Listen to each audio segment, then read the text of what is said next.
Menteri ka Sarkar Jila bot MLA ke BJP upa IL hack hagasni balang ula pentip bau Presiden Thymmai jeng ke BJP Meghalaya Urikman Momen uladon halenti Delhi haringkat lang bat ketup keteng panyo ke Jimonjo na kinong yalam ke Sengkmi halo ke jing tau ya ke Executive Committee ke Thymmai. Ula ong bakarai bakhadu halor ke isi ke Thymmai ke syong hakinong yalam ke Sengkmi ke BJP. Habaya daipat bat ketong bepan tiket BJP banyak kunya ke MP election nasional Lok Sabha seat. Bahek ulai thu ru bana lor ke keteng jong u papan tiket BJP kila don saar ngut ki papan bat ke parti kan sarai ketong babahatam banyak kun na ke Shillong parliamentary constituency seat. Very good question you asked about the Meghalaya BJP. This morning only I spoke to the new elected president. He's on the way to Delhi with the list for setting the list for the approval. Then after the approval of the national leader, they're going to publish in the name of the new state executive member of BJP.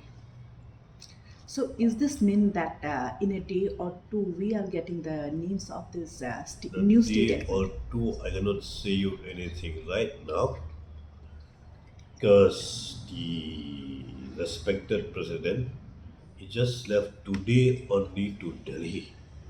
So I just depend on him when he is meeting the national leader. Bahek, it is also it has also come to our knowledge that even if your party asks you, you may be one of the candidate for the upcoming Lok Sabha election. So, is this how far it is true?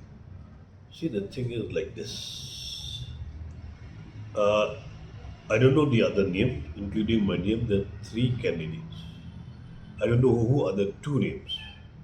So we'll see among the 3 names who will be the best choice for contesting for Lok Sabha seats from Shillong parliamentary constituency.